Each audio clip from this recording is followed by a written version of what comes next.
Good evening, all. Good evening, doston. So let's begin with today's session. Look at the first question. With reference to the Strait of Hormuz, consider the following statements. The first statement says that it connects the Persian Gulf with the Gulf of Oman and finally the Arabic Sea. Absolutely correct. The second statement says that Iran lies to the north of the strait while the UAE lies to the south. Again, correct. The third statement says that about 30% of the world's LNG and around 25% of the global oil trade, it passes through the Strait of Hormuz. Absolutely correct.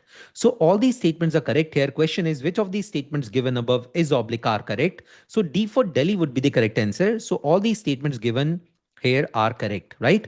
Why we picked up this question? So there is a strong reason. Recently, the naval forces from Iran, Russia, and China, they are set to conduct a joint military drill in the waters around the Strait of Hormuz. So this is Strait of Hormuz, right? It connects the Persian Gulf with the Gulf of Oman and finally the Arabic Sea. This is Iran. So Iran lies to the north of the strait, whereas the UAE, Oman, and Saudi Arabia means the Arabic Peninsula that lies to the south of the strait, right? Chaliye, now let's move on to the next question. So look at the next question, question number two. Which of the following best describes the currency demand paradox? See, recently an article was published in the Economic Times which says that currency in circulation is reached to a level of 40 lakh crore rupees. Kitna? 40 lakh crore rupees. अब it is an irony, ये paradox है basically कि एक तरफ digital payments country में बढ़ रहे हैं, राइट? एक तरफ हम ज्यादा से ज्यादा यूपीआई का इस्तेमाल कर रहे हैं, वहीं दूसरी तरफ कैश इन सर्कुलेशन की डिमांड कम होने की जगह इंक्रीज हो रही है. इसी को हम कहते हैं currency demand paradox, right? So it is increase in the demand for cash despite increased digital payment transactions. So C for Calcutta should be the correct answer here, right? So look at this article, why we picked up this question. So you can see here the cash craze. Currency in circulation touches record 40 lakh crore rupees, right? As per the Economic Times. So this trend, which contradicts the expectation that the digital payment should reduce reliance on the physical cash, was exacerbated by the COVID-19 pandemic, right? Now let's move on to the next question. So question number three, money borrowed by the government of India from the public through the treasury bills. It is credited to which of the following funds? The correct answer is the CFI, the Consolidated Fund of India. It is set up under Article 266 of the Constitution of India. याद रखिएगा कि union के पास अपना CFI है, वहीं state के पास में भी अपना कंसोलिडेटेड फंड होता है, राइट? पहले एक बार एक्सप्लेनेशन देख लीजिए यहाँ पे. So all the government borrowings, including the treasury bills, government bonds, loans are credited to the Consolidated Fund of India as per Article 266 of the Constitution of India, right? Chaliye, now let's move on to the next question. So look at the question number 4. With reference to the Sagar Mala Finance Corporation Limited, SMFCL, consider the following statements. The first statement says that it is registered as a non-banking financial company, NBFC, with the Securities and the Exchange Board of India. No, that's not correct. See, NBFCs are registered with the RBI and not with the SEBI. So the first statement is incorrect here, right? The second statement says that it is a central public sector enterprises that has been accorded the mini Ratna status. Absolutely correct. See, this is the first NBFC of the maritime sector, right? So which of these statements given above is oblique are correct? So correct answer would be B for Bombay, only two. Why we picked up this question? So there is a strong reason. So you can see here, Sarbanand Sonwal inaugurates India's first maritime NBFC, Sagarmala Finance Corporation Limited. It is to bridge the financial gaps and offer financial solutions to spurs up the maritime sector's financial needs, right? तो इसको किसके under establish किया गया है? Under the RBI and not under the SEBI, right? And it is granted which status? It is granted the mini Ratna status, right? And do remember that it falls within the Ministry of Ports, Shipping and Waterways. Chaliye. So now let's move on to the next question.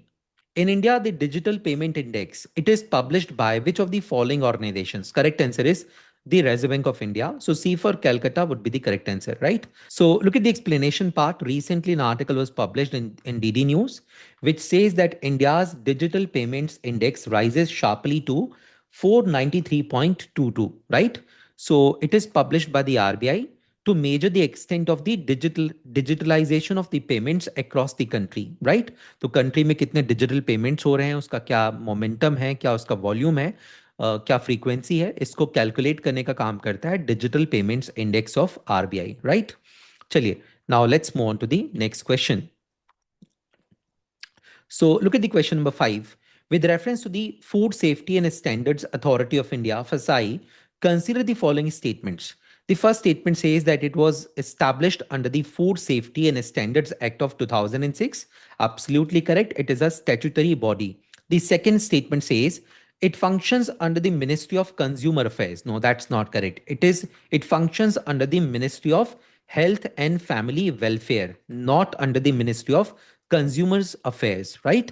So question is, which of these statements given above is oblique are correct? So correct answer would be only one, right? So A for Ahmedabad would be the correct answer here.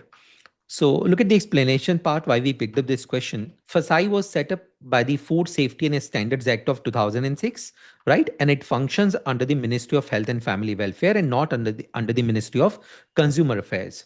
Recently, an article was published in The Hindu, which says that Supreme Court asked FSI to consider the warning labels. Recently, an article was published in The Hindu, which says that the Supreme Court asked FSI to consider warning labels for the packaged food high in sugar, salt, and saturated fats, right? So that's why we picked up this question. Chaliye, now let's move on to the next question. So look at the question number 6. With reference to the Ashtapradhan Mandal of Shivaji. See, what is Ashtapradhan? ये basically Shivaji की council of ministers थी, right? It was the council of ministers. So आपको pairs जो है वो match करना है. Amatya the head of the religious affairs, no that's not correct. That was the role of Pandit, right? The second statement is, the second one is Sumant, the Chief Justice. Again, incorrect. Why? Because Sumant was the Foreign Affairs Minister, External Affairs Minister, not the Chief Justice. ये काम था न्यायाधीश का, right? So third one is Sachiv, the Prime Minister. No, that's not correct. Peshwa was the Prime Minister, not Sachiv. Sachiv was nothing but secretary. The fourth one was Mantri or Vakya Navis, the Intelligence Minister oblique the interior minister. मतलब present में वाक्य नवीस जो है उसका role किसकी तरह है? It is like the MHA, ministry of home affairs, right? क्योंकि MHA के अंदर ही IB काम करती है, इंटेलिजेंस ब्यूरो उसी के अंदर काम करता है, इंटेलिजेंस नेटवर्क. याद रखिएगा इसको, ठीक है? So the fourth statement is correctly matched and the rest of the statements are not matched. So how many of the above pairs are correctly matched? Correct answer यहाँ पे क्या होगा? Only one pair. So only one pair is matched correctly here. Chaliye, now let's move on to the explanation part. So you can see here, Amartya, it was the finance minister, right? And Sumant was the external affairs minister, the foreign affairs. Sachiv was the general secretary, and Mantri means Vakya Navis. ये है basically minister of home affairs, right? Chaliye. So it was the Council of Ministers of Shivaji. Now let's move on to the next question. So look at the question number 7. Which of the following countries are the part of the Golden Triangle known for the illicit drug production and trafficking? Myanmar, yes. Thailand, yes. Laos, again correct. So triangle है basically तीन countries है MLNT, right? So Myanmar, Laos and Thailand. याद रखिएगा इसको. Vietnam is not correct. So correct answer क्या होगा यहाँ पे? 1, 2 and 3. A for Ahmedabad would be the correct answer. Look at the explanation part. You need to know about the Golden Triangle and the Golden Crescent. So Golden Triangle is situated in the Southeast Asia and it is formed by Myanmar, Laos and Thailand, right? It is infamous for the drug trafficking. उसी तरह से यहाँ पे एक drug cartel यहाँ पे भी काम करता है. कहाँ पे? गोल्डन क्रेसेंट में. And golden crescent is found by Afghanistan, Iran and Pakistan, right? तो do remember the golden crescent and the golden triangle. चलिए, now let's move on to the next question. Look at the question number 8. Consider the following statements regarding eutrophication. The first statement says eutrophication may result in the ocean acidification. Absolutely correct. Ocean acidification का मतलब जब water में CO2 का level एक certain level के beyond चले जाए, that causes ocean acidification. Second statement says decomposition of the excess plant matter, it produces large amount of CO2. Again correct. अब eutrophication की वजह से क्या होगा? जो डीकॉम्पोजिशन का प्रोसेस है उसमें ज्यादा से ज्यादा ऑक्सीजन की डिमांड बढ़ेगी और CO2 जो है वो ज्यादा से ज्यादा यहाँ पे रिलीज होगी। अब CO2 जब ज्यादा रिलीज होगी तो अल्टीमेटली क्या कॉज होगा? Ocean acidification. तो समवेयर स्टेटमेंट नंबर 2 जो है एक्सप्लेन कर रहा है स्टेटमेंट नंबर 1 को। सो करेक्ट आंसर क्या होगा? A for Ahmedabad. याद रखिएगा यूट्रोफिकेशन कब कॉज होता है? जब वाटर में इंडस्ट्रियल वेस्ट या फिर सीवेज वाटर या फिर और किसी तरह का वेस्ट जो है मिक्स कर दिया जाए। इससे क्या होगा कि वाटर में जो न्यूट्रिशंस हैं वो बढ़ जाएंगे और इसकी वजह से एल्गी बूम भी कॉज होता है, राइट? बायोलॉजिकल ऑक्सीजन डिमांड बढ़ जाती है, वाटर लेवल जो है वाटर के अंदर ऑक्सीजन लेवल कम हो जाती है। Now let's move on to the explanation part. So you can see here eutrophication is the excessive enrichment of the water bodies like lakes, rivers, coastal waters with the nutrients primarily phosphorus and nitrogen, leading to the rapid algae growth, algae boom, and oxygen depletion, hypoxia. This accelerated process, often driven by agricultural runoff and sewage, degrades water quality, kills the aquatic life, and creates dead zones. Right? So, look at the question number 9. Consider the following statements. The first statement says that reducing the government expenditure, it is considered as the contractionary fiscal policy. Absolutely correct. See what happens in this case. Government यहाँ पे अपने expenditures को कम कर देती है, right? तो government के expenditure क्या होते हैं? रिड्यूस हो रहे हैं। अब यहाँ पे आरबीआई इंटरेस्ट रेट बढ़ा देगी, राइट? यहाँ पे आरबीआई जो है वो बैंक के इंटरेस्ट रेट को एनहेंस कर देगी और टैक्स को जो है सरकार बढ़ा देगी। तो जब टैक्स बढ़ाएगी सरकार और जब इंटरेस्ट रेट बढ़ जाएंगे तो इससे मार्केट में मनी सप्लाई कम हो जाएगी, right? This is called contractionary fiscal policy. Statement number 2 says that this type of fiscal policy is undertaken to pay down the government debt and to curb inflation. Absolutely correct. And somewhere the statement number 2 is justifying the statement number 1, right? तो यहाँ पे जो demand पुल inflation है उसको address करने के लिए contractionary fiscal policy का इस्तेमाल होता है। करेक्ट आंसर क्या होगा? A for Ahmedabad here, right? So look at the explanation part.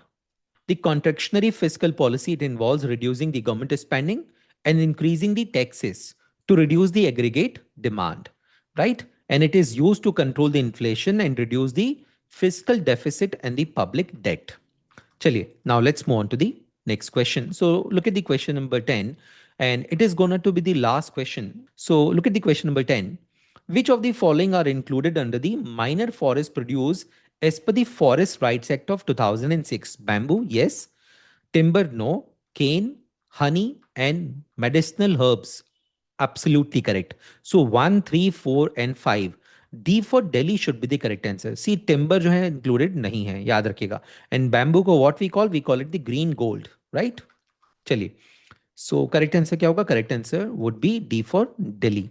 So look at the explanation part why we picked up this question. So recently an article was published in Hindu which says the minor forest produce procurement dips 92% in 24-25, right? And do remember that under the Forest Rights Act of 2006, the minor forest produce includes all the non-timber forest products of plant origin such as bamboo, cane, honey, medicinal plants, fruits, seeds, roots, tubers, leaves, flowers, etc. Clear? So timbers जो है वो included नहीं है, वो excluded है। So I hope you guys understood everything. चलिए मिलेंगे अपने नेक्स्ट सेशन में दोस्तों। So do not forget to like and subscribe the channel. Bye bye, take care, Jai Hind.